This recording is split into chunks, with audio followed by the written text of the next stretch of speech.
Bueno, la dislexia es una enfermedad, es un problema de comunicación que empieza en la infancia, que tiene muchísima gente, que algunos llegados, yo citaba el caso de Chávez, pero la oposición siempre le llamaba Balches, etcétera, pero hay muchos incluso cargos públicos que luego tienen que dar discursos, y aparte del problema de dislexia crea una inseguridad en el comportamiento a la hora de hablar, incluso de leer.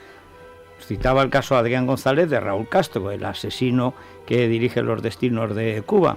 Además de asesino, aunque le pongas con una letra de 4 dedos, no es capaz de leer bien, porque ya parte con los nervios, aparte de que es alcohólico, parte con los nervios de una situación ya de inseguridad, que él mismo, habiendo leído bien el discurso, luego lo lee mal, porque hay un problema también psicológico, aparte del propiamente fonológico, etcétera. Bueno, pero para explicarnos esto y cómo se puede combatir en los niños, que se puede tratar muy bien, tenemos con nosotros a Silvia Álava. Silvia, bienvenida. Hola, buenos días. Ella es psicóloga, es directora del área infantil del Centro de Psicología Álava Reyes, está acreditada por la Consejería de la CAM como psicóloga general sanitaria y está especializada en psicoterapia. Y debo decir que en los niños la dislexia es uno de los problemas más frecuentes, aunque normalmente en las familias siempre piensan que es único. Pero fíjate, cuando hacemos estudios y hacemos una revisión científica para ver cuál es el porcentaje, cuál es la prevalencia, nos damos cuenta que la prevalencia es en torno al 10% de la población.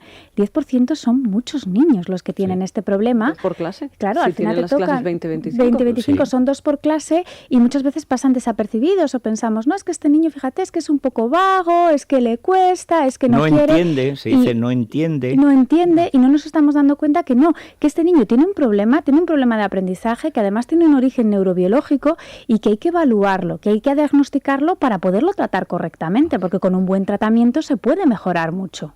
Bueno, hay que decir, por ejemplo, Juan Carlos es disléxico, fue un pésimo alumno, a duras penas no sabía escribir, no cambiaba de idioma. Uno de estos problemas que tenía era aparte de otros de carácter, pero tenía este problema. ¿Qué pasa? Que cambias de colegio, nunca te acaba nadie de coger un buen psicólogo y que te sigue durante 2, 3, 4 años, nunca se corrigió. Claro, el problema es ese, cuando no lo hemos evaluado bien y no sabemos bien qué es lo que ocurre, ¿cuál es el problema? Pues que a lo mejor estamos exigiendo al niño cosas que no puede hacer, mientras que si lo hemos evaluado bien, nos ponemos muy bien, sobre todo hay que ver, porque luego dentro de cada niño disléxico pues hay una serie de dificultades, sabemos que hay algunas que son características, pero algunos están afectados en mayor o menor medida, pero cuando lo sabemos somos adaptarnos al nivel que tiene ese niño y adaptar muy bien el trabajo que tiene que hacer, porque a lo mejor no tiene que ir al mismo ritmo de la clase en torno a la lectoescritura. En otras ocasiones, a nivel de potencial intelectual, un niño disléxico está en la media o incluso por encima de la media. No hay problemas de potencial intelectual. El problema es específico a la hora de decodificar, o sea, es decir, de ver qué es lo que pone en mi papel. Tienen que hacer tal esfuerzo en enterarse de hacer esa asociación de fonema con grafema, saber qué letra corresponde con qué sonido, que al final terminan agotados. Tú decías, solamente Silvia, saber qué que pone. Hay un problema neurobiológico, es decir, que es prácticamente de nacimiento, que está en la propia naturaleza de ese niño, ¿no? Sí, y además es algo que es verdad que la edad de diagnóstico, al final el niño tiene que tener 8 años. ¿Por qué? Porque para poder diagnosticar una dislexia tiene que haber 2 años de retraso lectoescritor respecto a la edad que se considera que los niños empiezan a leer, que bueno, la normativa suele ser 6 años. Pero no hay que esperar a que tenga 8 años para trabajar con el niño. Pero es que los psicólogos enseguida, igual que los maestros, ven venir, porque viendo otros niños parecidos. Si tú ves un niño con 4 y con 5 años, que ves que ya a la hora de ponerse a leer, a identificar esas primeras letras le está costando, te escriben de forma perseveran las rotaciones, porque cuando empiezan a leer es normal que a veces lean al revés o que te escriban el 3 al revés, la B, la D, pero cuando eso persiste a lo largo del tiempo ya es indicativo. O niños que de repente dicen de lenguaje también se les nota, muchas veces tienen más dislalias, o sea, algún fonema que no lo presentan bien, a la hora de hablar se expresan peor, tienen un vocabulario más bajo, la derecha y la izquierda les suele costar más diferenciarlos. Cuando tú te vas dando cuenta de esos pequeños errores que pueden cometer, es el momento de empezar a trabajar. No hay que esperar a decir, bueno, pues yo hasta que no se confirme el diagnóstico no hago nada. Esa manía que hay ahora de esperar años. De dislexia.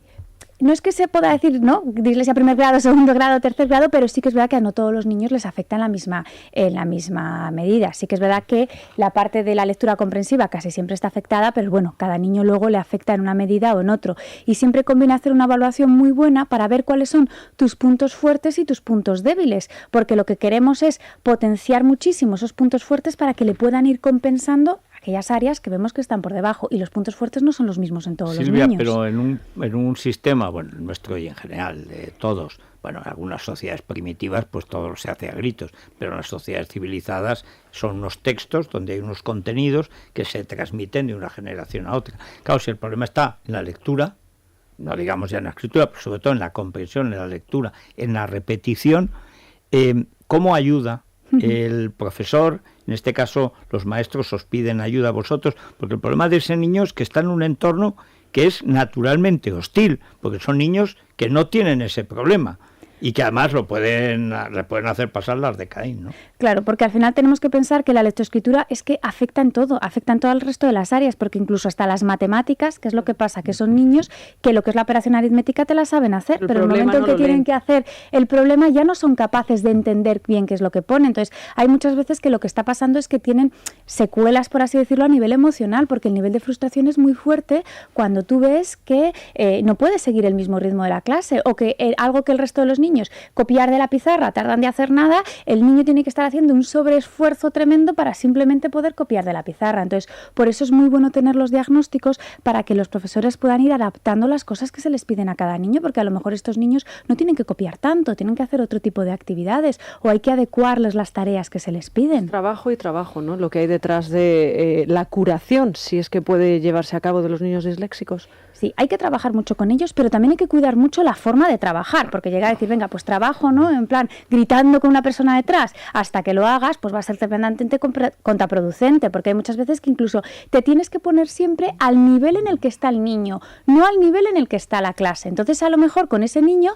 tienes que estar haciendo todavía ejercicios de lo que es la asociación del fonema con el grafema, la secuencia fonológica, que tenga muy claro, pues, qué letra corresponde con cada sonido, o a lo mejor segmentar palabras de... Pero Silvia, yo me pongo en el caso del profesor, mejor que tú trates con ese niño. Porque claro, yo tengo que estar atendiendo a 22 tal, a lo mejor son niños, no se sabe qué es peor, si es más niños o más mayores, pero en todo caso tienes que estar atendiendo a la disciplina, a que ese tal, y si ese niño no sigue, lo normal es que de alguna manera lo complemente a alguien, ¿no? Ahí es bueno que estos niños puedan tener un apoyo y un apoyo especializado. O sea, muchas veces en los coles tienen profesores de apoyo, que son los PT o los AL de audición y lenguaje. Entonces, es bueno que estos niños tengan el apoyo, al ser posible, si ya puede ser dentro del horario escolar, porque el centro tiene estas dos figuras, claro, eso sería lo ideal, y si no, complementarlo en casa. Y además es muy importante que el apoyo sea especializado, que sea un psicólogo, que sea un pedagogo, que sea un psicopedagogo. Hay mucha gente que lo puede trabajar muy bien, un maestro de audición y lenguaje,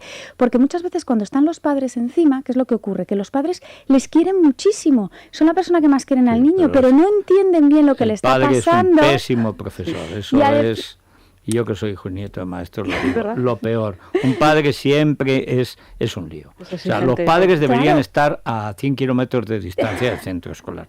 Por eso, aquí lo ideal es que sea en el mismo centro, el que vaya el psicólogo, el técnico que les ayude, porque luego en casa el padre se va a poner nervioso. La madre le va a decir, tu hermanita lo hace bien, es más pequeña que tú. Es decir, y el niño se va a bloquear. Claro, y muchas veces lo que está pasando es que incluso se ve afectada la relación materno o paterno-filial, ese problema de lectura. Entonces es mejor, pues, contar con recursos específicos en la medida de lo posible y en la medida que se pueda. Antes.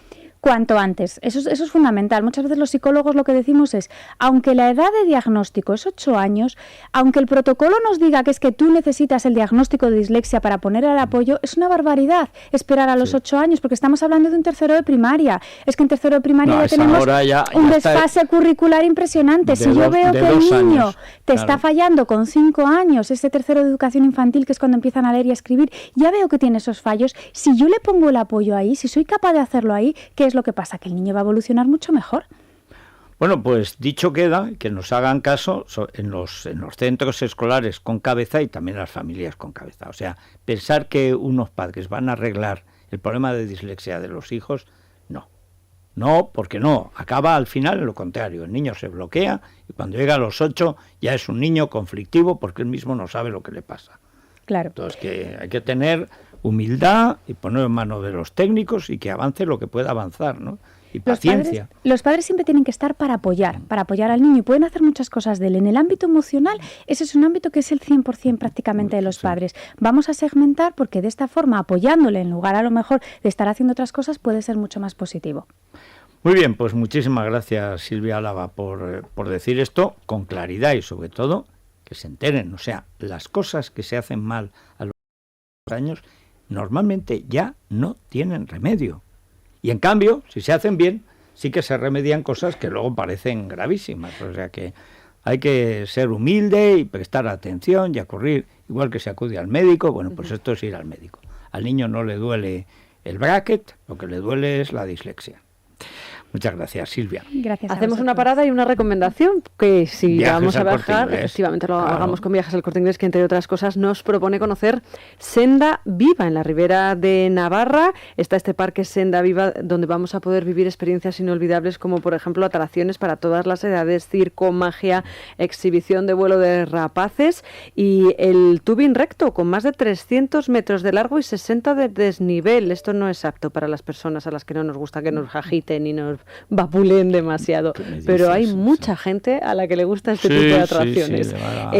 Atención a la oferta niño gratis para julio y agosto con Viajes El Corte Inglés, 2 días, una noche de hotel en 3 estrellas con desayuno, más la actividad Mundo Sorprendente, los adultos desde 50 euros y el niño gratis, como he dicho. 902-400-454 es el número, 902-400-454 y la página es la de Viajes El Corte Inglés. Bueno, como estamos en época de bodas, de regalos y de verano, la Delta Q, que es esta maravillosa cafetera, que es la nuestra, solo está en la tienda de libertaddigital.com, 69 euros, 100 cápsulas, son 70 de 7 clases de café y 3 de 3 clases de infusiones, y además 2 tazas como esta de cerámica, con su... qué cuca es la cucharita esta, de cerámica. Recuerden, es la tienda de libertaddigital.com o 902 071 700. 902 071 700. Doctor Martín Vázquez, Oxicol es